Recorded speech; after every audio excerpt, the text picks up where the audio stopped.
Just before we get to the Indian to discuss tonight's topic of Parsha Zocha, how it pertains to Nashim, are you allowed to make a special kriya for ladies? The different machlokes, how to read Parsha Zocha, is it Zecher, Zecher? And if we have some time also at the end to discuss the special bracha after Megillah, but Aravas Riveinu. We find a very interesting machlokes Rishonim, which there are many nafkaminas la'alacha l'maisa, depending on the way which the Rishonim viewed the bracha of Aravas Riveinu.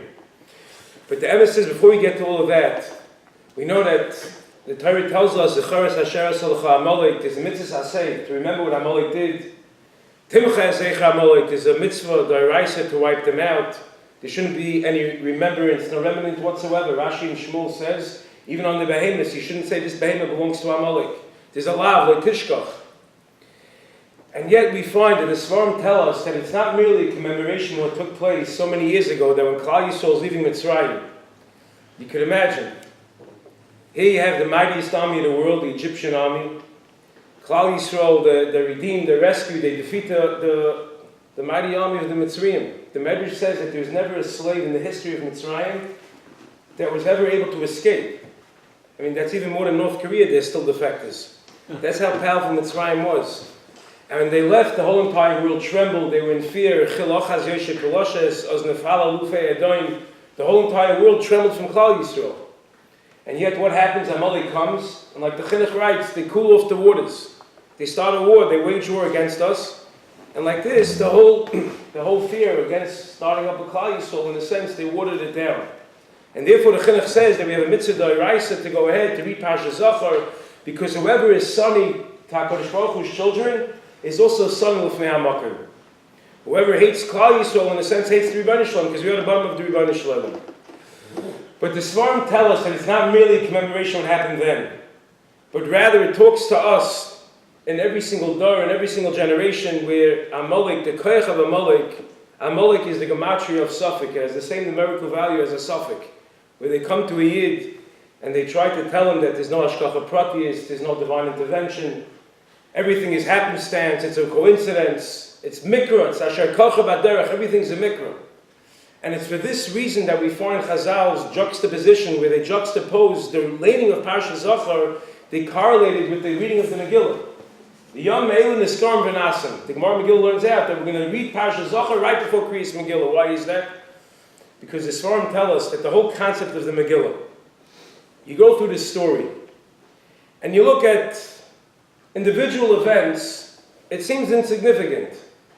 But when you piece the puzzle together, unfolding before our eyes is perhaps one of the most marvelous stories, perhaps in the history of Klal Yisrael. Mamash from the beginning to end, how Esther is taken into the palace. She's able to be an ambassador for Klal Yisrael, to advocate for us. Mordechai is right there, being mechazik Esther, that she should hold strong, fight for Klal Yisrael. The Medrash says that, first of all, why was the capital in Shushan? What was it doing in Shushan? All the preceding Malachim, all the prior kings, their Malchus reigned in Bava. You had Daryavesh, Belshazzar. It wasn't in Shushan. Why was Achashverosh's capital? Why was it in Shushan? What happened? So the Medrash says because Pari Nachai had a tremendous desire. He wanted to sit on the throne of Shlomo HaMelech. He had a terrible craving. He has to sit in that throne of Shlomo HaMelech. He starts ascending to the throne. The image of the lion that was placed on the throne came out. It attacked him. And he became lame. Pari Nachai, he became lame. He couldn't walk anymore. When Nebuchadnezzar was Malach Bekipa, when he became the Melech over the whole world, he said, Pari couldn't do it, but I'm going to do it. I'm going to go ahead. I'm going to sit on that throne of Shlomo HaMelech. What happened? He ascends to the throne. The same thing happens. The lion comes out and attacks him.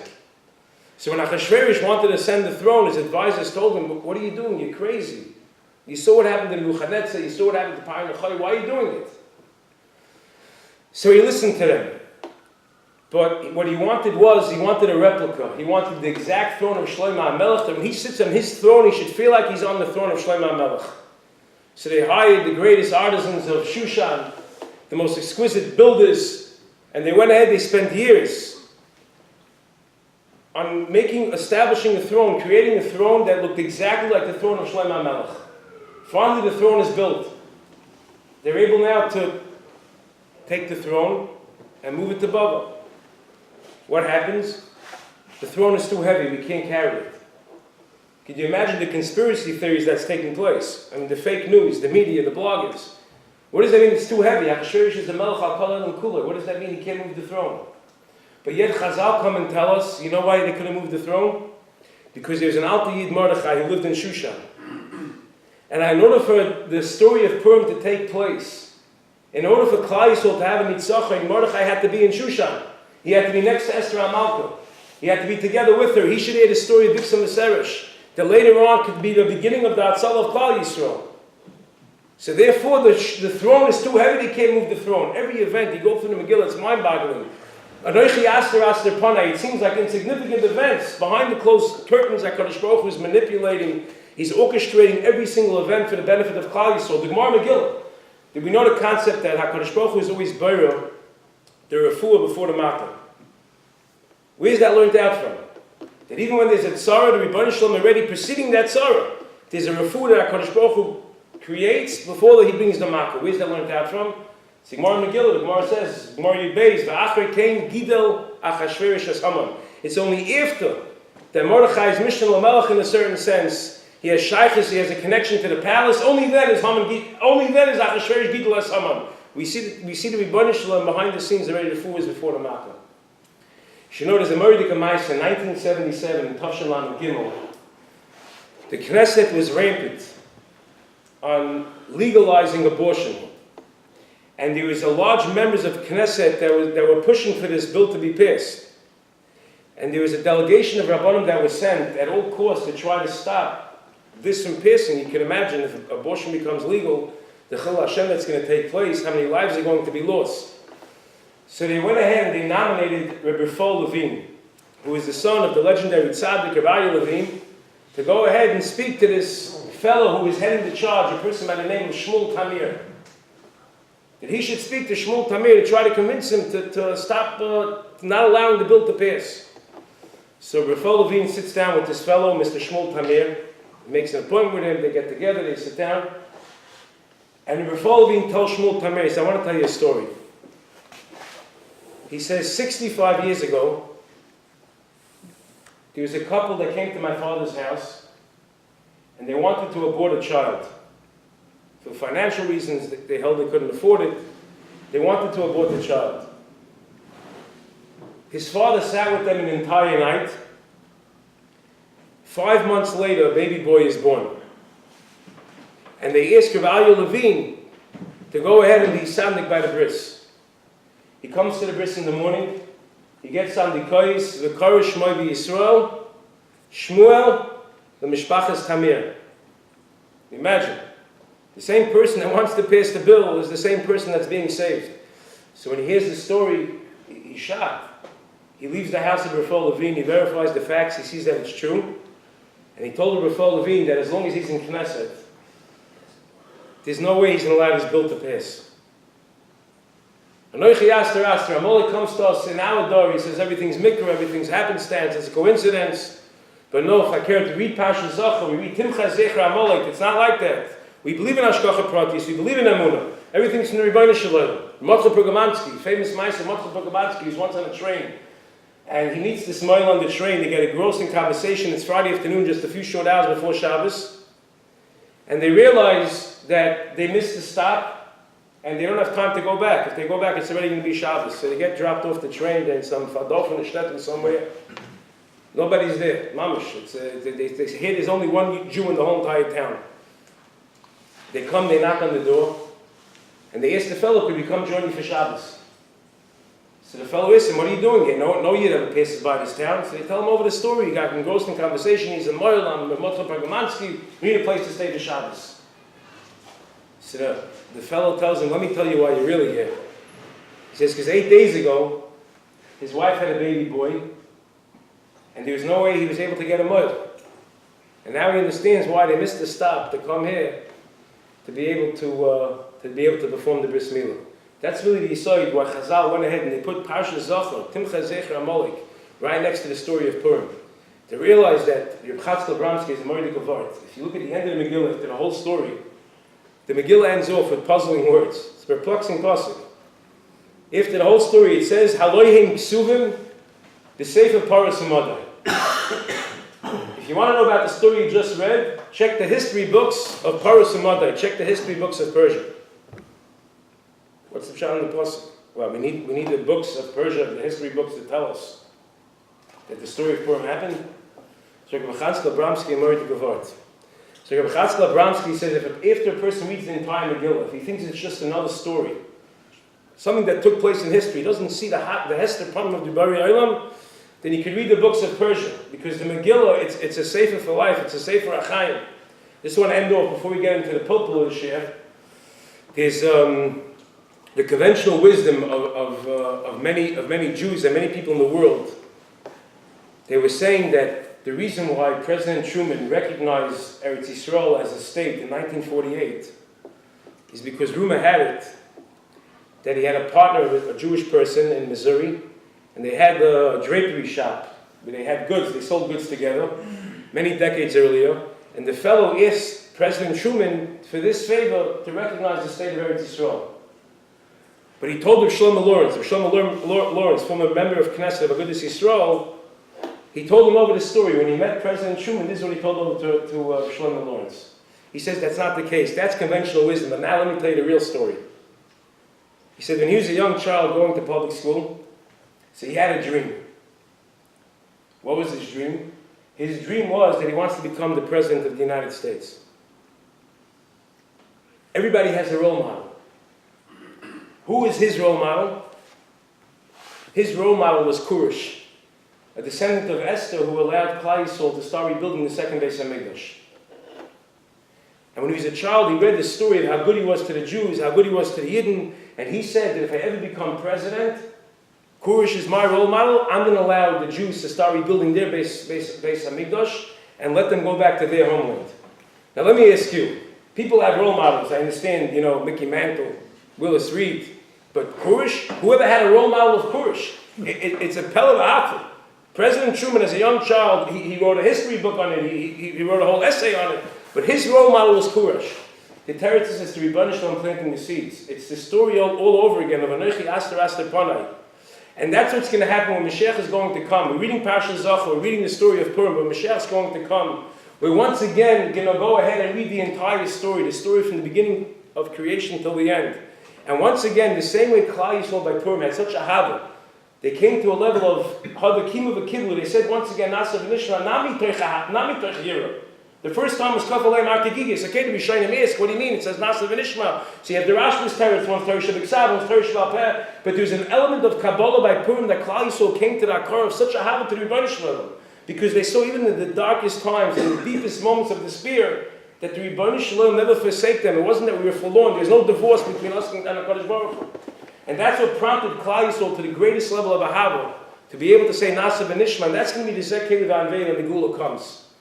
Which brings us to tonight's shir of getting to halacha aspect of Parashat Zachor. We'll begin with the chinuch. The chinuch, we know when the Pimei Rishonim, he starts off and he breaks it up into three different mitzvahs. There's the mitzvah of Zachor es asher asel cha'amalek, timcha zecher amalek. You have like tishkoch, you have the lav, writes the chinuch. He elaborates what the point of mitzvah is because they wanted to cool off the fire. Everybody was afraid of us, and we have to remember what they did to us. He concludes, "V'noiheges mitzvah zu b'chol mokim b'chol zman." This mitzvah is noiheges b'chol mokim b'chol zman b'schorim. It's only negayed to zechorim. It's only negayed to males. Ki lahem lasos hamachama v'nikmas ha'oyev v'loy l'nashim. Writes the chinuch that the mitzvah d'oraisa Parashat Zachor only pertains to zechorim, not to nekevis. Why? Because when it comes to Yonei Mechama, comes to fighting war, going out to battle, Darkei Shel Ish Lases Mechama, V'loi Darkei Shel Isha. And therefore, you see clearly from the Chinuch that even though Timcha Zecher Amalek is definitely talking about the battle, it's talking about the war, but he puts together the Zachor with the Loi Tishkach, together with the Timcha, that they're all related. And b'makim that there's no Mechama, ladies that aren't Mechayiv in battle, they're not Mechayiv in Mechama, so too also they're not in the other Asay of Zachor es Hasher, and they're also not in the Lois Asay of Loi Tishkach. And therefore the Chinuch Paschim Zalach L'maisa, ladies are not Mechayiv in Parashat Zachor. The Minchas Chinuch, he asks a tremendous kasha. First of all, he says, "V'tzarich raya lifta noshim mitzvah asay she'enas man grama." He says, first of all, why they put it mitzvah asay she'enas man grama? and he told me that they're interrelated, that if you're not the Muhammad, they're parts from everything, they're two separate things. One's a din of Muhammad of Timcha Zechra Amalek, but what does that do with Zachar Es Hashem Asal Amalek? They're two separate assays. And he says even more so. He says, what happened? The Chinuch forgot a Gemara in Soita? The Gemara in Soita tells us that when it comes to Mechemes Mitzvah, Afilu Kala is Yotzei Nechel Pasuk. Even a Kala during the wedding, during the Sheva Simei HaMishta, during the Sheva Brachas, she goes out to fight. It's a Mechemes Mitzvah, it's not a Mechemes Rishos. So what's the Pshat? And therefore the Mechemes Chinuch, he argues with the Chinuch, and he says that Noshim HaMechuyev in Parashat Zachar, there's no difference between a man and a lady. You want to tell me Timcha Zechra Amalek, that they're not part of, but Zachar Es Asher Asal Amalek Tishchach, that Avad they're Mechuyevim. And this really begins the entire debate. Are ladies mechuyev or not mechuyev? There's a verdict in Macheshes. The Macheshes says no, ladies are potter. You know why? Mitzvah says man grama. Why is that? Because in Mechemes Mitzvah you don't fight at night. The mitzvah of doing Mechama doesn't apply at night. So it's man grama, it's only negay by day. Like tefillin, it's only negay by day, not by night. The Avnei Nezer says there's no Mechemes Mitzvah by Shabbos. And the Avnei Nezer also held as well that the potter from the Parshas Zachar, he holds in Gansen, the potter from everything, even Zachar the potter from. Because I guess he held as well, the interrelated, that since the potter from Mechiyas Amalek, they're also potter from the Mitzvah of Zachar, Es Hasher Asal Chor. The Chassam Sofer brings down from his Rebbe Blasson Adlo, that he was makbid, that even the Mesharsi Abayis, the ladies he used to clean, he used to cook, he used to tell them to go to Shul Parshas Zachar, because he held that they were Mechuyev. Now, so we have the Machlokes, HaPoskim. They sent the tshuva to the Blina Rav. The Chesed LaAvram, they sent him a tshuva. And at the end of the tshuva, the Shoyler who wrote him the Shaila, he wrote to him that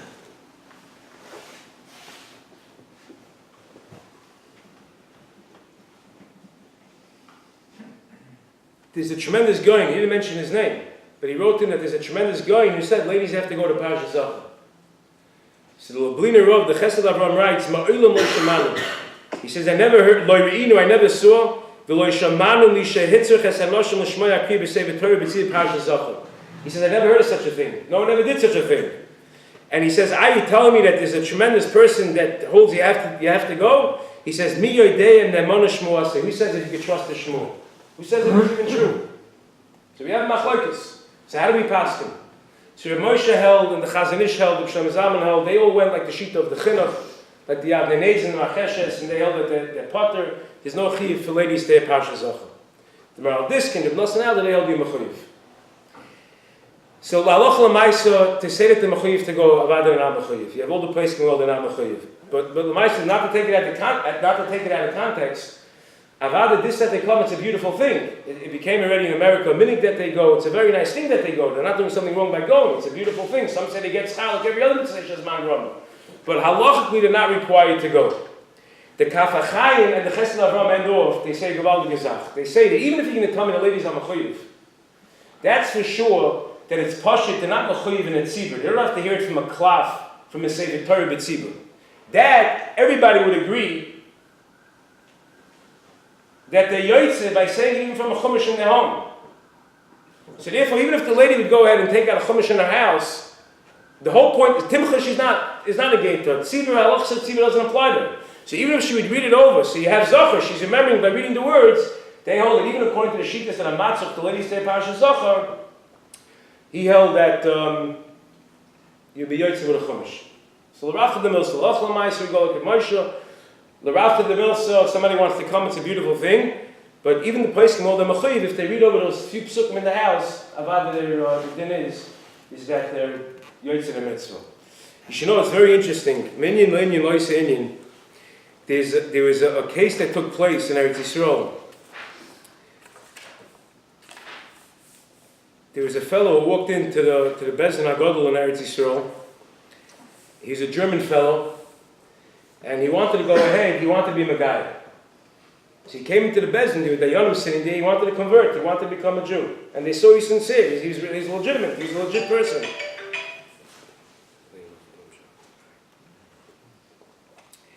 So first, one of the Dayanim, he said, hold on 1 second. There's a Yavitz, there's a Mordechai Yavitz of Yaakov Emden, the 18th century, famous Yavitz of Yaakov Emden. He writes that the Gemara Megillah tells us the Yaakov Avinu was mispal that HaKadosh Baruch Hu should contain the Malchus of Gemami Shel Edom. The Malchus of Edom, the Rebbeinu Shalom should contain, because if not, they're going to go out and be Marchav Es Kol Olam Kula, they're going to destroy the whole world. And the Yavitz writes that who's Edom? Edom is Germany. Ad Kedei Kach, there's a Goyim, there's a Mordechai of Vilna Goyim. The Goyim Mesechtas Negom writes that the Germans, Germany, Yamach Shemay V'Zichron, the Germans are Safek Amalek. As I state in Goyim, when Wilhelm II came, the Caesar of Germany came in the early 1900s, in the beginning of the 20th century, he came to Eretz Yisrael, so Yosef Chaim Sonnenfeld refused to go greet him. He didn't want to be Makabel upon him. So when they asked him why not, he said, because he has a Kabbalah from the Goyim, Dorach Ador from the Vilna Goyim, that Germany is a Safek Amalek. And if he's going to meet William II, he's going to have to bless him, he's going to have to give him a bracha. And how can he go ahead and give a bracha to Amalek? So therefore, Yosef Chaim Sonnenfeld refused to meet him. So here they are sitting in Bezdin. This fellow comes, he wants to be Megayer. And one of the Dayanim said, 1 second, there's a Mechilta. The Mechilta state on the Pasuk, Ki Yod Al Keis Ka, that Nishba HaKadosh Baruch Hu B'Kisi HaKavod Shaloi. The Rebbeinu Shalom made a shvua, Shem Yova Yechid Mekalu Moisel Izgaya Sheikablu. If anybody comes to convert, you can accept him. But Achla Amalek U'Lebeisoi, when it comes to Amalek U'Lebeisoi, writes the Mechilta Lo Yikablu, you can't accept him. So one of the Yonim said, we can't accept this person. We have the Goyim that says it's a Safek Amalek. So another Dayan said, 1 second.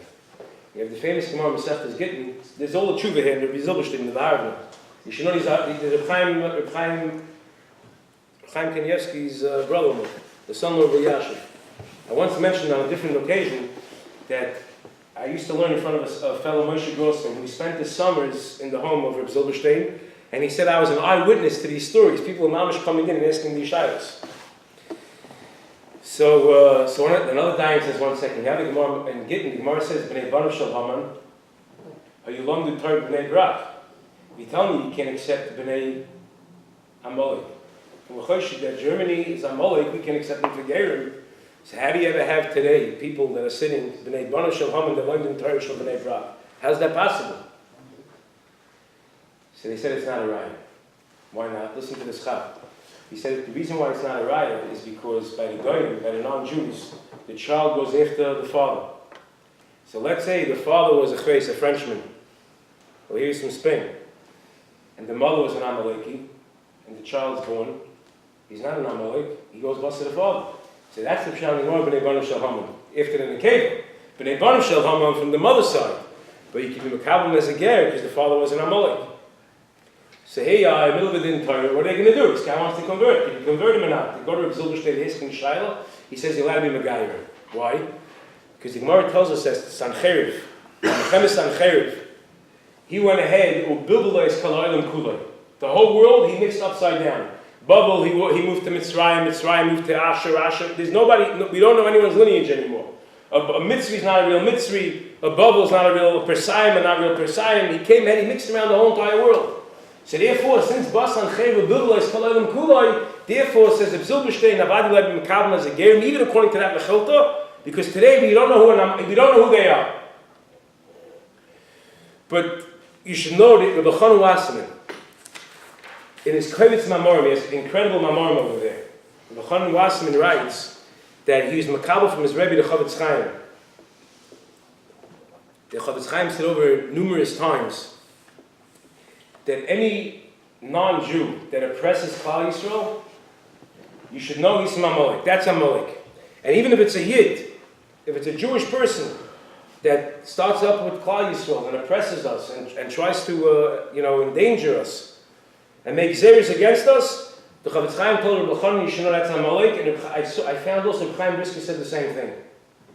So here, Mitoch the Tshuva, he brings down a fascinating Maisa. If I wouldn't see it, I wouldn't believe the story. He brings down an incredible story. He was a fellow, he writes Ba'atzis HaBris in New York. He was driving his car, ala kfish, he says, and this old man, this non-Jew, runs out into the road, and this fellow driving the car runs him over and he kills him. Now, this Yid that runs him over, Lamaisa, even though it was a non-Jew that he killed, but he felt big. He couldn't sleep with him. He couldn't live with himself. Lamaisa, in a sense, he felt he was a Reitzach. They took him to the American courts. He came out, he was innocent, because they said, what was he supposed to do? He couldn't stop the car. It wasn't his fault. The fellow ran out into the street. But nevertheless, the Ishla Shakara Sharagil, Moina Shamar, Nagoin of Chaim Kanievsky Shlita, he had to ask Chaim what to do. He tells him over the whole story. Ubiki Shlishal Olav, what could be a kapar? What's the tshuva? What could he do? So Chaim turns to him, writes of Zolustrin, and he tells him like this. He says, Asad Dagam Alibcha. Don't even worry, don't even think about it, don't worry about it. I'm not Maron Shlita. Harei Nemar, the Pasuk says, Machoy Timcha, Ezechra Amalek. And therefore, Chaim tells this fellow, don't worry, you killed him, you Mekayim the mitzvah Mechiyas Amalek. You don't understand what's going on. Here he is in New York. He's driving his car, he runs over somebody, he comes there, he told Chaim, he told him, Mekayim the Mechiyas Amalek. Out of the respect of Chaim, he didn't want to question him, but he turned to the Bnei Abayis, he asked him, what's going on? He said, we don't have an answer for you. This is what he said, this is what he said. Boo, I'll go back, that's it. Many years pass.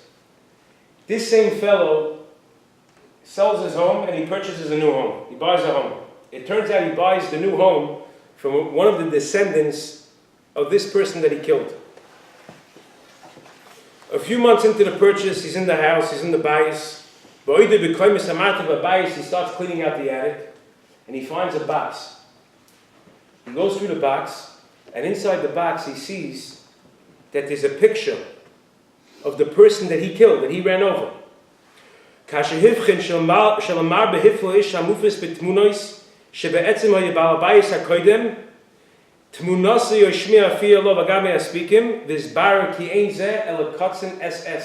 He realized that the person that he killed was dressed in a Nazi uniform.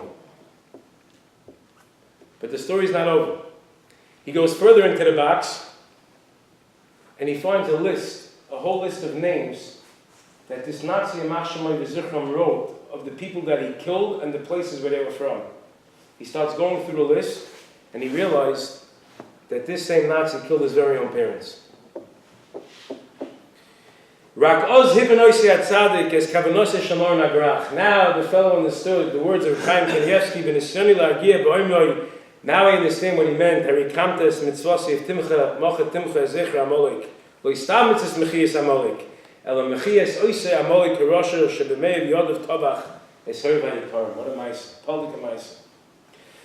So this brings us to like this. So Lamaisa, we know that Parsha Zachor, the Mishnah Berurah tells us in Tafresh Pei Hey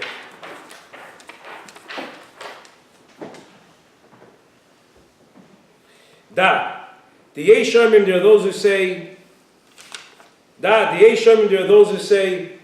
Shetzarech Lichrois Zecher Amalek B'Tzir. There are those who read the word Zecher with a Tzir, not Zecher but Zecher. The Yeshamim others say Shetzarech Lichrois Zecher Amalek B'Segel.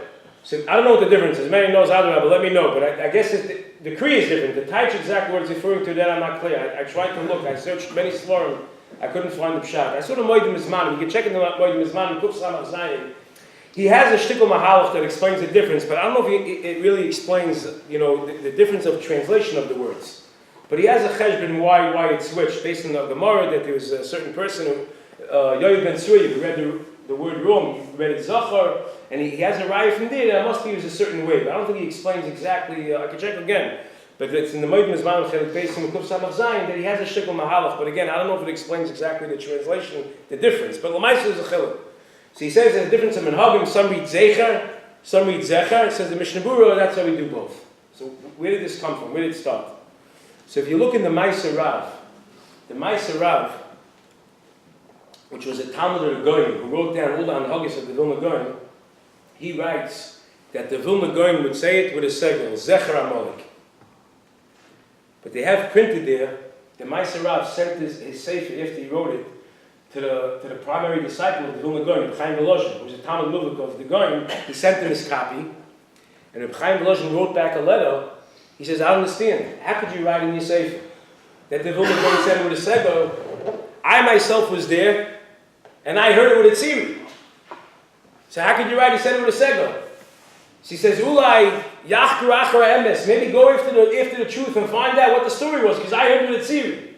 But one thing you see is for sure, that he didn't do both. The Vilna Gaon only did one. But it could be, this is the Makar, this is why the Mishnah Berurah says to do both. Based on this question, what the Vilna Gaon, what he held, was it Zecher, was it Zecher, that could very possibly be why the Mishnah Berurah says to go ahead and do both ways. Now he doesn't say how to do it. Do you do just those three words, Timcha Zecher Amalek, Timcha Zecher Amalek, or do you finish the whole pasuk and start again? That the Mishnah Berurah doesn't say what to do. So of course it's a machlokes. That we know already. But let's just go briefly. I'm not going to cover all the shittas because it's time limited. It's command impossible. But let's just touch a little bit of it, and because I still want to cover a little bit more. I might have some other stuff to talk about, but at least just to touch on some of the inyanim.